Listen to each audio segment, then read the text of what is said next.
Hey guys, so we have a bit of an interesting banner here. This is called the Legends Ultra Selection.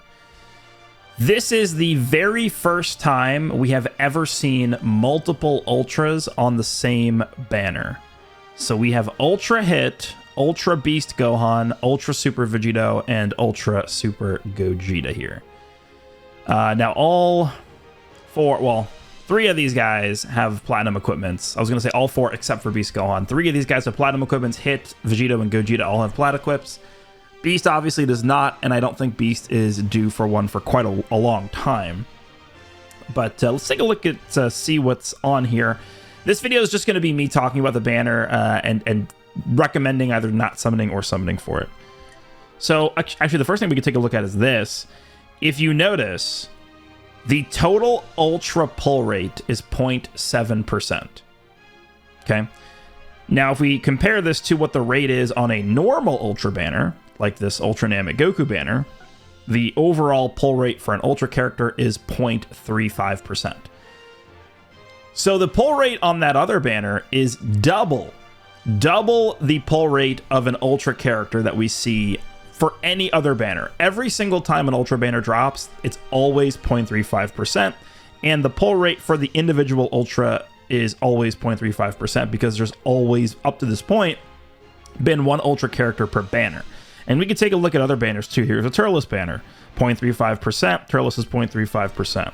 Majin Vegeta's banner, 0.35% overall rate. Majin Vegeta's individual rate is 0.35%. The way they've structured this banner here, so like I said, the overall pull rate for ultra characters is 0.7%, but the individual pull rates for each of the ultras is 0.175%. So what they've done here is they've doubled the overall pull rate of the ultras, and then they've just divided that by 4 to get the individual pull rates of each of these ultras. So if you're looking at the individual pull rates here being at 1.175%, and let's say you're going into this banner, I just want to pull Hit, or I just want to pull Beast. If you're specifically just wanting to target one of these ultra characters, certainly this banner is not worth it because the individual pull rates of the characters are lower than what they would be on their own banner. So let's say they brought back the Ultra Beast Gohan banner, his individual rate on his own banner would be 0.35%. But if you're somebody who's just looking to summon for ultras in general, and you just want to pull an ultra character, I don't know if we're going to see a better format than this anytime soon. We've never seen this before. This is essentially double pull rates, times 2 pull rates for ultras on this banner, which, again, is pretty good. Pretty good. Other characters on here, we have Yellow Bardock, who's a bench character. Red Vegeta, who's a bench character. This Gogeta, I think, could be okay. He's more of a bench, but, you know, he's not horrible. This is a bench character, and then I assume most of these other characters are also bench units. Yeah, pretty much every single character on here that's a point. Yeah, every single 0.5% rate sparking on here is a bench, which I guess makes sense because they're just putting bench characters for the ultras that you would pull on here. And then on top of that, let's take a look at the step list. So the step list is step 1 is 1000 CC, step 2 is 1000 CC, 3 is 1000 CC, and then you get a free multi on step 4. So the actual steps themselves are not different than a normal ultra banner. The only thing is to note that the step 2 multi is not a 2 times rate step. So as you guys know, take a look at something like the Namek Goku banner. I don't, does it actually say it here in the step list? No, it doesn't. But down here, you'll see it says UL rates times 2 down here, whereas up here, it does not actually state that. So Namek Goku's individual pull rate on step 2 for his own banner is going to be 0.7%, but for the other steps, it's still going to be 0.35%. Let's go back. And then the other thing to mention as well is, as you can see, we get these Legends Ultra Selection summon coins from this. So it's 1 summon coin per multi, and then you get 2 on step 2, and then you get 3 on step 3. So per rotation, you're getting 6 summon coins. Okay. So if we go over to the exchange shop, I actually haven't looked at this yet. So we have 1000 Ultra Multi Z Power. We have some of these guaranteed upgrade tickets, which you can only get from real money, but now they've, I guess, added another way to get these through the shop here. We have Legends Limited multi-Z power and then a bunch of garbage down here. So I assume if you're somebody who's looking at spending some of these coins, you're obviously going to try and go for the Legends Limited Z power or the multi-Z power for the Ultra characters. 60 is a lot. To me, that's significantly more expensive than it should be. 60 coins? So let's just do a quick calculation here. 60 coins. You get 1, 3, 6 coins per rotation.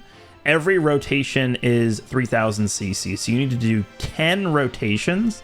So you're telling me it takes 30,000 CC on this banner to get the 1000 Ultra Z power. Definitely not worth it. I don't... If you have 30,000 CC on your account right now, and you're just going to blow it all on this banner instead of saving for Legends Fest, that is a terrible idea. Also, the fact that there's only one of these Ultra Z powers in here, this might not be super relevant to many players, but the way the breakpoints work in the multi-Z power system for Ultra characters is once you get an Ultra character, once you pull an Ultra character from a banner, it's 2000 CC, or sorry, 2000 Z power you get for pulling an Ultra character, right? So if you pull 5 copies of an Ultra character, they're going to essentially perfectly be at the maximum amount of Z power, which is 9,999. You're obviously, they're going to be 1 over. It's going to be 10,000. So if you ever plan on 14 starring an Ultra character, then there really is no point in even using 1000 multi-Z power for an Ultra character on that character, unless you plan on using 2. Because if you use 1 and you end up 14 starring the character later, then that character is going to have 1000 Z power that just goes to waste, because you're going to have 11,000 Z power on them once you pull the final copy that you need for them. So again, probably doesn't pertain to many people, but the way the breakpoints work for the Z power for Ultra characters, that's just the way it works. And then it's 30 coins to get 200 Legends Limited Z power from this. So yeah, I don't really think there's a ton of value in these coins. It just everything is way too overpriced, I think, in this coin shop. It just takes way too many coins to get stuff in here. So the real value from summoning on this comes from the double rates. The fact that there's just twice the amount of pull rate you normally see on banners to pull an Ultra character. So I could definitely understand somebody being enticed by this if you just are somebody who wants to pull an Ultra character, because again, like I've said, we've never seen a better chance to pull an Ultra character than this banner.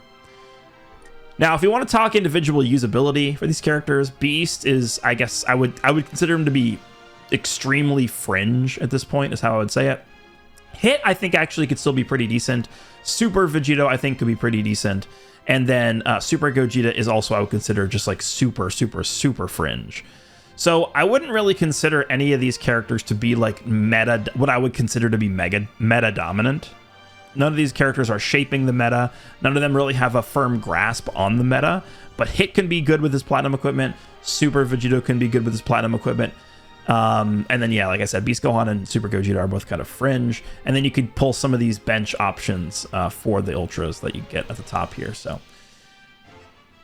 I don't know if I would recommend going super mega deep into this banner. If you're somebody who really just wants to pull an Ultra character and, you know, more so for, I would say, collection purposes, this is not a bad banner, just because, again, this is the first time we've ever seen multiple Ultras in the same banner, and I don't know how often they're going to be doing this. For somebody who's really looking to be competitive and actually form a good team and use the characters in PvP, probably not a good idea. I would definitely prioritize saving your CC for Legends Fest. We are now basically just a week away, 7-8 days away from Legends Fest beginning. So you spend your CC on this, you really don't have a lot of time to save up for those Legends Fest characters. So I would definitely say this is not worth summoning on for the majority of players. If you're just somebody who wants to pull an Ultra character for collection purposes, you really like Beast Gohan, you really like Hit, you really like Super Vegeta, whatever it is, then sure. I mean, this is a good opportunity to just pull an Ultra character because of the overall rates right here. But individually, if you just want one of these guys, definitely don't, because it's hard to target a 0.175% character. And yeah, that's pretty much the way I would summarize this. For the majority of players, I would say this is definitely a skip, but definitely an interesting way to bait people into summoning before Legends Fest begins. I think you could almost just completely disregard these coins. These things are way too expensive. 30 summon coins for 200 Z power. It takes 15,000 CC to get this. This is not worth it. No, I can't recommend this unless, again, for collection purposes, I could get it, but that's really it. So let me know down below if you guys have decided to summon on this. If you did, let me know what you pulled. Hope you guys enjoyed this one, and I'll see you in the next one.